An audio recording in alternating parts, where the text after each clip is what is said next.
we go. How are you? Okay. I'm well. How are you doing? Good. I'm just in the car, just driving up to Surf D-Bar because there's a few waves today. So yeah, Epic. Epic. Can we do this while you're driving? How much time do you got? You got 100%. 30 minutes or so? Yeah, I'm saying I got someone driving for me. Oh, even better. Yeah, yeah. No, Good. I was concerned about your health and well-being. we've got James Woods here. He's actually the Uber driver for today. Epic. I remember that Woody footage from back in the day. Yeah, he's been working with him for probably like 2 years now. So we're just kind of just testing a few boards before the whole thing starts. What kind of boards? Just a bunch of like rooks and chows and all that. Just for just kind of get every aspect of condition wise surfboards and yeah. Do you have a model that you're generally committed to? Usually I ride the bunny chow when it's small, and then the rook 15 when there's kind of probably waves over head high or head high end over. So yeah, they're probably the two models that I ride the most.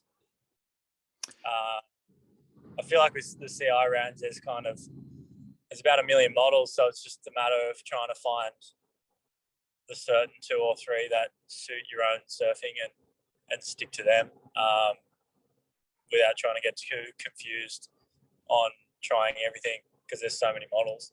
Totally. Who's the shaper that you work with? His name's Matt Penn.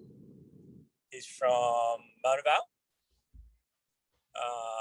So I've been working with him since the very beginning, and we kind of got a really good relationship on trying to build the best surfboards for my surfing, and yeah, it's been good so far.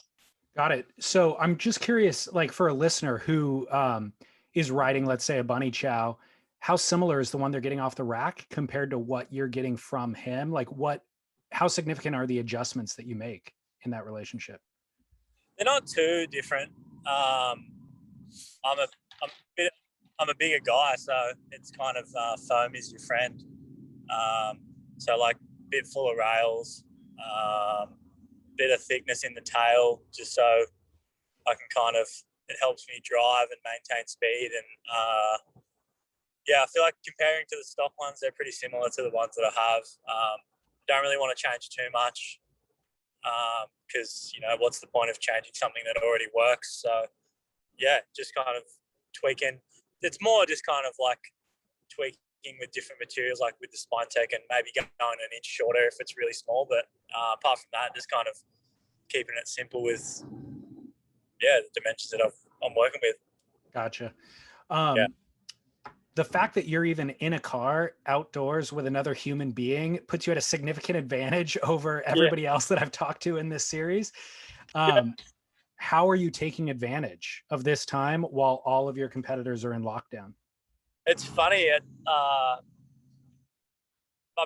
Hawaii, when it got cancelled, I was staying with Wade Carmichael at the time, and we kind of just went, let's get out of here as quickly as possible to just go home and do the 2-week quarantine so we can kind of get back in the swing of things and give ourselves enough time before these events. I feel like we got a bit of an advantage for sure, because personally, when I came out of quarantine, it took me a little bit to kind of get back in the swing of surfing okay again, and kind of getting my timing back and just kind of moving your body and using your body in the surf again. It took me probably, a bunch of surfs to kind of get back to normal. So I feel like we've got a bit of an advantage, seeing as all those guys are in quarantine at the moment and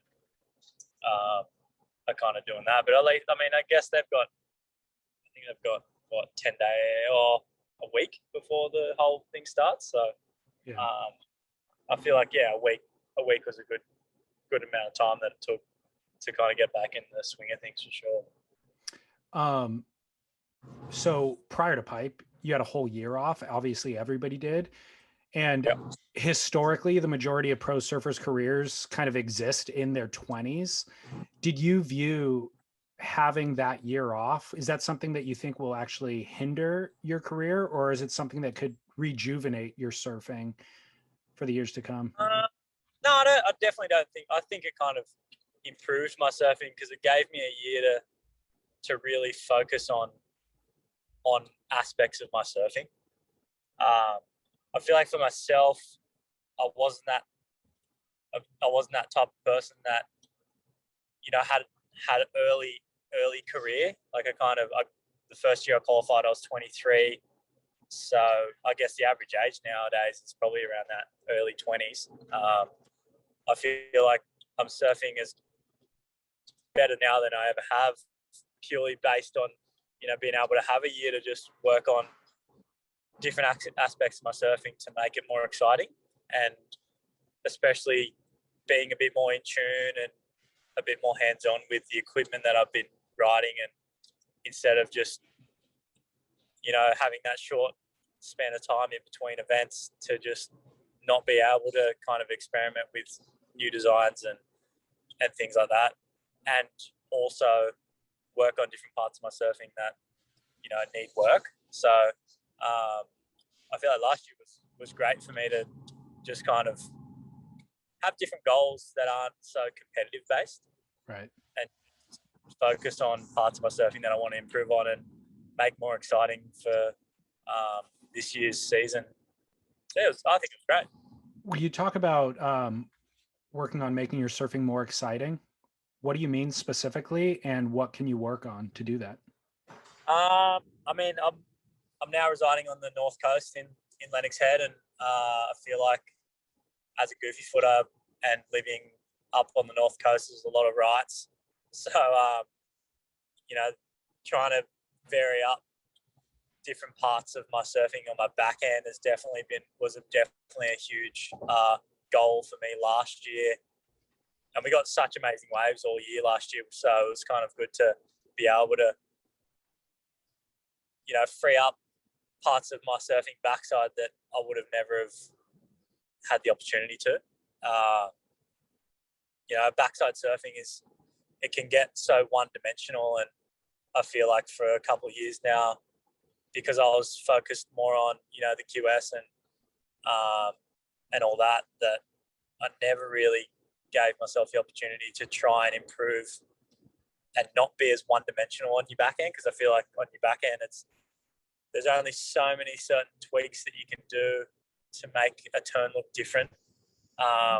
So I just focused a lot on that, and I had a lot of opportunity, seeing as though the points up here were really good during that winter time, and just kind of doing newer things and trying to do them as much as I can to create a habit. So then when I can use them in competition, it's not like it's something new. So yeah. So right as you work on those things on your backhand, Snapper gets stripped off the schedule, Bells get stripped off the schedule, and they get replaced with Newcastle and Narrabeen. Do you look at that reshuffling of the leg as a risk or an advantage to your surfing? I mean, Merriweather is usually a pretty dominant ride anyway, so that's definitely not a risk. And I guess with Narrabeen, that's really exciting because there isn't many lefts on tour, and I feel like as a goofy footer, being on the world tour, you definitely don't get many opportunities to go left. And as a goofy footer, I love going left, so it's definitely not a risk. I've always kind of I've had more opportunity backside, so to be able to kind of showcase what I can do frontside is going to be really exciting, and a wave like that, I've been kind of when it was there, so kind of spent a lot of time growing up watching and kind of surfing Narrabeen, and it's an amazing wave, so it's it's very exciting. Have you ever surfed on Rottnest? No, I haven't, but I heard that's kind of pretty similar, like good left, pretty exciting because it's something new, and yeah, it's going to be good to watch as well as be a part of, because usually the tours are just those 11 events that they do every year, and to go to somewhere completely different, it's going to be super exciting.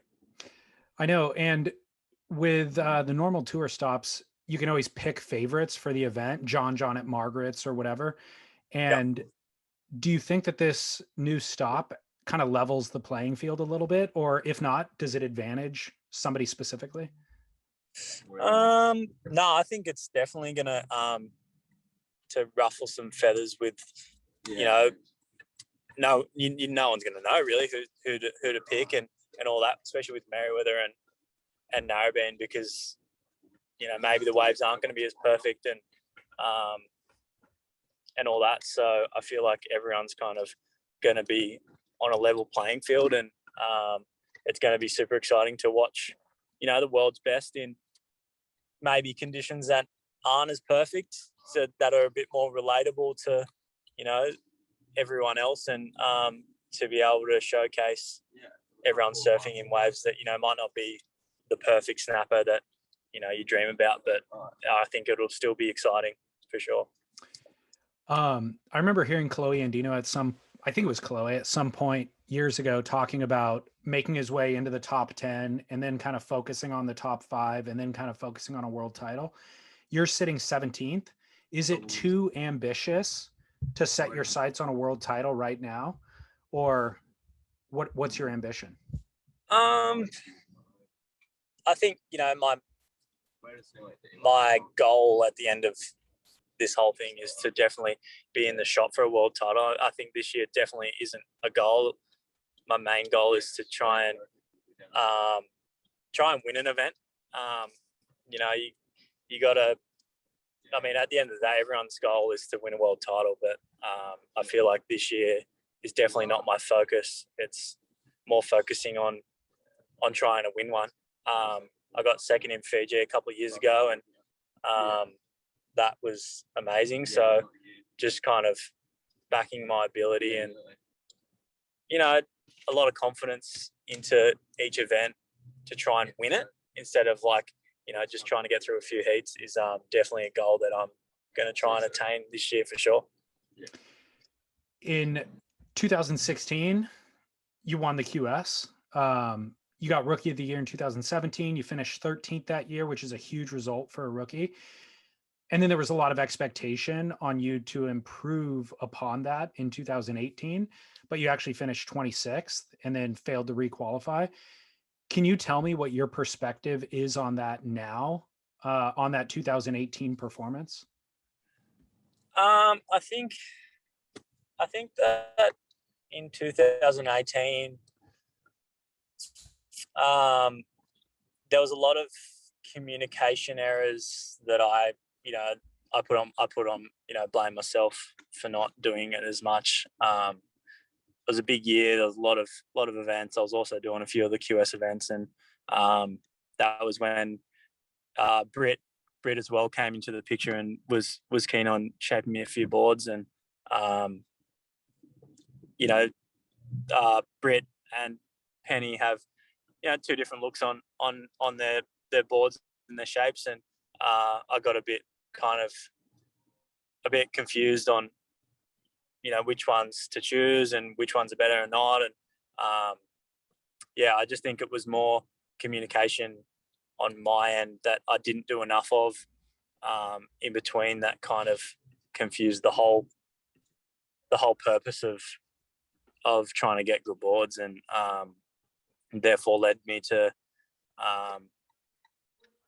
kind of just not be as confident in myself. And I feel like as well, I feel like I didn't improve. I just thought, because 2017 was so good, I just thought I'd just roll.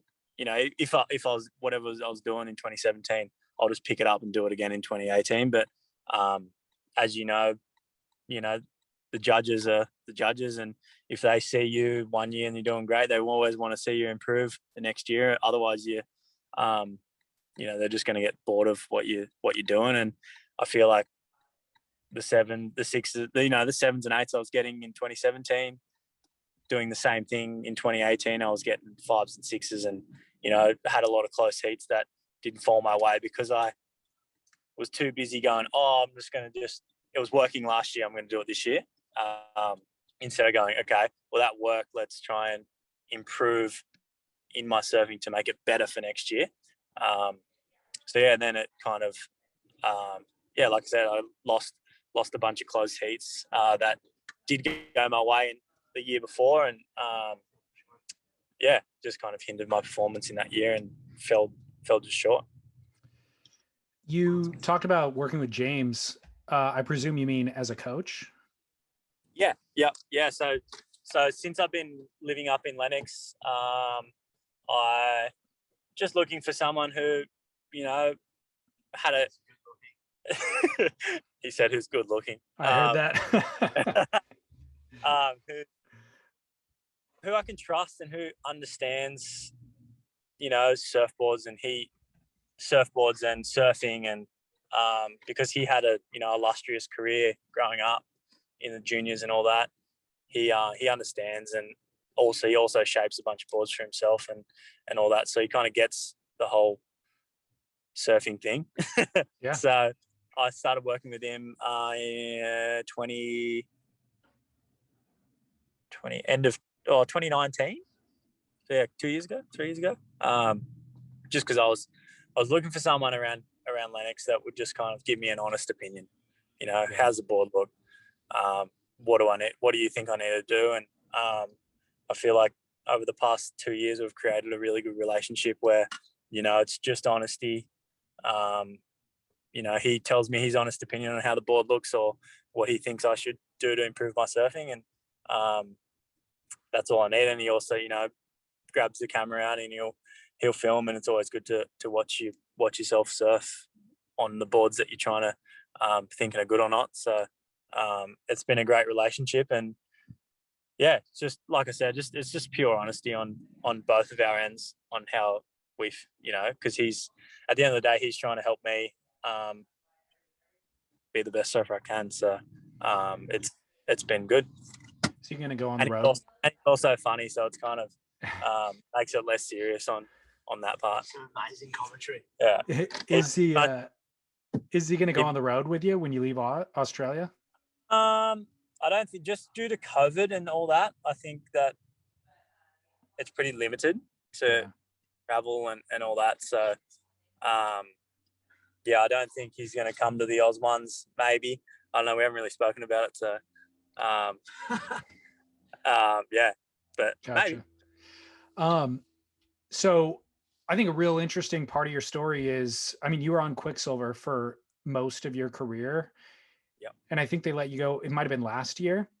What do you think was behind that decision? And also, how did they communicate it to you? It was a bit of a shock in my opinion. Like, it just kind of came out of nowhere. Like, it was 2019. I was halfway through the year, so my contract ended in October, and I was doing pretty well on the QS at that time. I think it was a week before going to Europe, and that was kind of the last real leg before Hawaii. And I was sitting pretty good. Just came back from the US Open. I got a fifth. I think I was sitting fifth or sixth or something, and I was actually walking the dogs. I was taking the dogs on the beach, and was walking along and got a call from Mickey Picon, the European international guy from Quicksilver, and he pretty much just said, hey, we can't renew your contract. Thanks for everything. I just think just because my contract was up, it was easy for them to just not renew it. And all respect to Mickey, it's nothing. It's nothing. It's not his fault. He's just the person that has to relay the information. And it was a bit of a bummer just because I fell off, and then the year after to kind of bounce back and be able to try and get back on. And I was in such a good position. There was just a lot of doubts, and I was just like, what else do they need me to do and all that, because I was trying, I was looking good to qualify again, and at the end of the day, it's just business. If they needed to save some money, and myself and Jesse Mendez were on the same path. We both got dropped at the same time, so it's just one of them things. It's just business, and I just had to kind of give myself a bit more of a reason on my own terms, instead of doing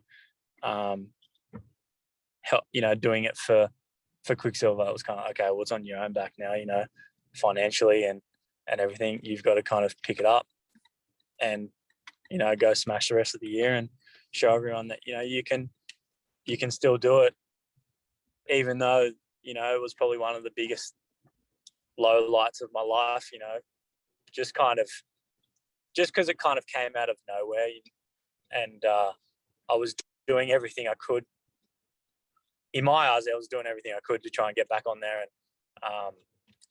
there was just a lot of whys in my own head, and it was kind of, it fueled the fire to go to Europe and try and get some more results, and then end the year strong to get back on tour. So I feel like 2019 was probably one of the most satisfying years of my life, just because I had to overcome a lot of things. I had to overcome that, which was a huge thing in my life, because Quicksilver, I've been with Quicksilver for so long, and it was good.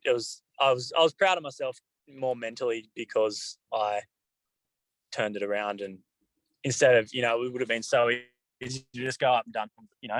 No one believes in me, and all that. So it was good that I was proud of myself that I just kind of turned it around and went, let's. It's on your own back now. Let's give it all you got, and show everyone that you can still, get on there and show the world how you surf. So yeah. Is there does the math pencil out for traveling the world on the CT without a main sponsor? Is there a way to have a viable career and earn a living without the sponsor support? For sure, there definitely is. It's definitely not as. It's, I guess, you just got to give it all you got, and the more hits you make. For me, it's not nothing to show everyone how, a person who may not have a main sponsor, or I've never really had the stardom my whole career to be able to do it and do it successfully, especially more for the kids who are coming up, who may not have that crazy good talent from the get-go, and are just trying to work hard to try and see if they can get better at surfing, and it's more those kids that I'm kind of trying to inspire, because I was one of them kids when I was young. I was never that one kid who was like, he's amazing, he's going to be a world champ, or he's going to make tour one day. I was just one of them kids who was kind of just middle class, trying to get better at surfing. And if I can do it, a lot of other kids in that same situation can. And that's thing I want to get out of. If I can help inspire kids in that kind of bracket to tell them to keep at it, and it might be tough, then that's my job done, to be honest. Well, 7 weeks ago, Stab Magazine posted a video of you hammering a wave at, I think it was Lennox, and former Quicksilver staffer Damien Farrenfort wrote in the captions, he said, quote, Quick should show this to their existing team riders when they're asking for raises, which was not only funny, but it was poignant, because I think it represents that surfing ability isn't the main criteria for some brands' decision in sponsoring athletes anymore. For sure. Like it's funny. It's not about, there's a lot of, I'm the kind of the perfect example. It's not about the surfing. It's not all about the surfing that that the industry cares about these days. Social media is a big one now. branding yourself as best as possible. You know, you look at the guys like Italo and Kanoa and Leo and that, they're all, you know, their social medias are through the roof. And that's definitely becoming a major factor in how the surf industries pick their athletes, which is a little bit of a bummer because, you know, for myself, you know, they come to the end and go, you know, they look at the stats and the following and all that, and mine isn't as high as those guys, and they just kind of go, yeah, well, he might be doing well, but, you know, he's not maybe overall the person that, you know, we need to put our money in, which is a bummer. But he's not posting enough selfies. Yeah, I'm not kind of, yeah, like I'm trying to do it, you know, to do social media in my own form without trying to be like everyone else, you know. Yeah. So it's just a fine line, and I feel like that comment from Duma was really satisfying, just because, you know, he's such a highly respectable person in the surfing industry, and for him to say something like that on Stab, I was kind of like, yeah, that felt good. He nailed it. Yeah, it was really cool that he thought that way, and yeah. So what do you think will be required to secure a main kind of marquee sponsor? I'm not sure. I guess every surf industry, I mean, every brand in the surf industry has their different ways on how they're sponsoring athletes. And I guess these days, you know, there isn't that big money anymore, especially in one brand. I feel like, you know, it's not like there's not as many of those Quicksilvers and Billabongs and Rip Curls that are like, yeah, we're going to throw a lump sum at you. I feel like it's more of those little brands that you kind of, that add up the stickers on the board, and therefore, you know, create a lump sum is kind of where I think it's going. So yeah, it's just trying to, you know, I'm not really focusing on trying to attain a major sponsor or anything. I just want to let my surf, you know, focus more on you know, what I'm good at, which is surfing, and try and keep improving on that, and let the results and let the surfing do the talking, and grow like that. Because, you know, I feel like a lot of people would get caught up in that whole industry, you know, trying to be someone that you're not, and that's not in my nature. I'd rather just work hard on my surfing, and then let the results and the surfing do the talking on the world stage, and then, yeah, kind of have you know, then there's no excuses for myself to, you know, to go. Yeah, then there'll be no excuses. Yeah. So, yeah. Well, I mean, every one of those brands, regardless of who they are, will say that authenticity matters most in their athletes. And yeah. And so I think you're being authentic to yourself by focusing on improving your surfing and competitive results. And so the right relationship will come or it won't, but, you know, it's not worth doing unless it's authentic. Exactly. I'm a big believer of, you know, things happen for a reason, and I'm just going to keep working hard on, you know, my whole career has been just working hard on trying to get better at surfing.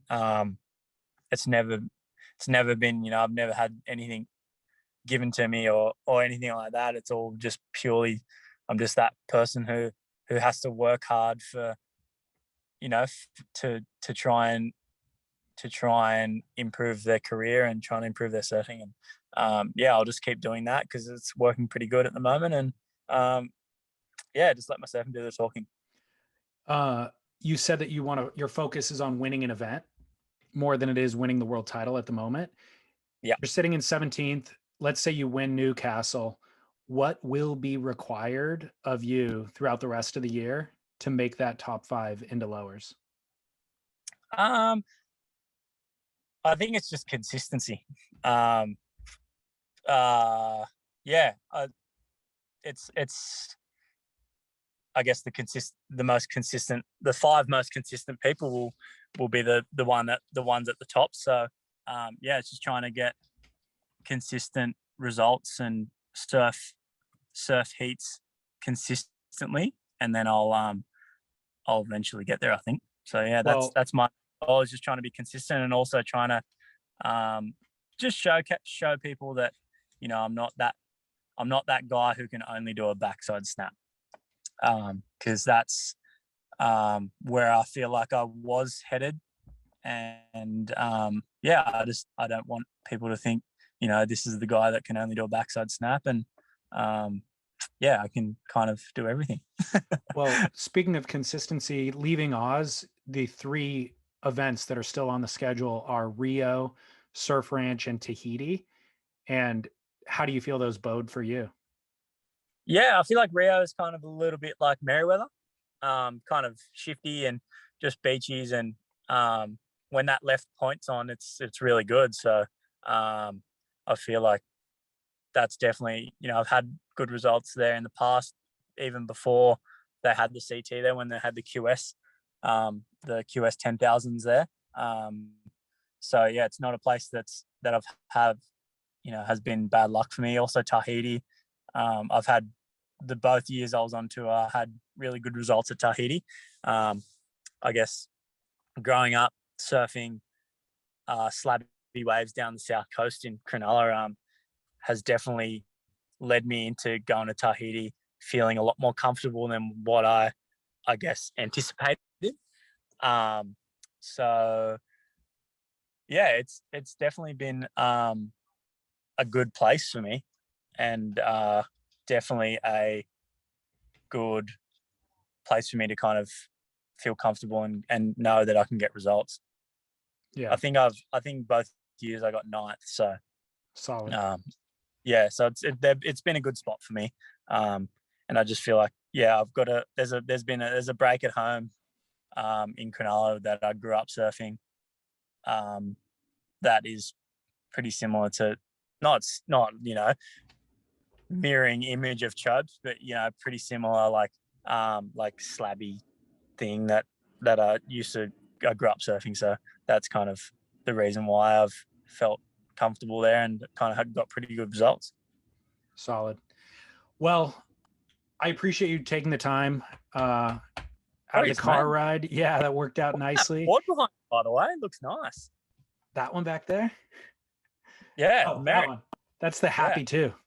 Or the Too Happy. The Too Happy. Yeah, nice. You got one of them. They're pretty good, eh? I haven't ridden it yet. I've got a traction pad ready to go, but there's been some weather here, so waiting for the weather to pass. Yeah. Awesome. But yeah, hey, thanks. We'll be looking for the win at Newy, and you said you don't want the world title this year, but I'm saying if you get a win, all you got to get is into the top 5, and you could win the title in a day. Yeah, for sure. I mean, that's definitely a goal that I've got in the back of my mind. But for now, the one that I've got is definitely to win an event. Once I do that, then I guess the goal will have to elevate towards, you know, being in that top 5 and you know, giving it all I got for a world title. It's there. It's in the crosshairs. Yeah. So I just got to give it all I got, which is So I feel good at the moment, and I'm really excited for these next events. And like I said, to showcase what the hard work that I've been doing throughout last year, and hope everyone enjoys it. Epic. We'll be watching. Cheers, mate. Thanks for that. Yeah, enjoy the way.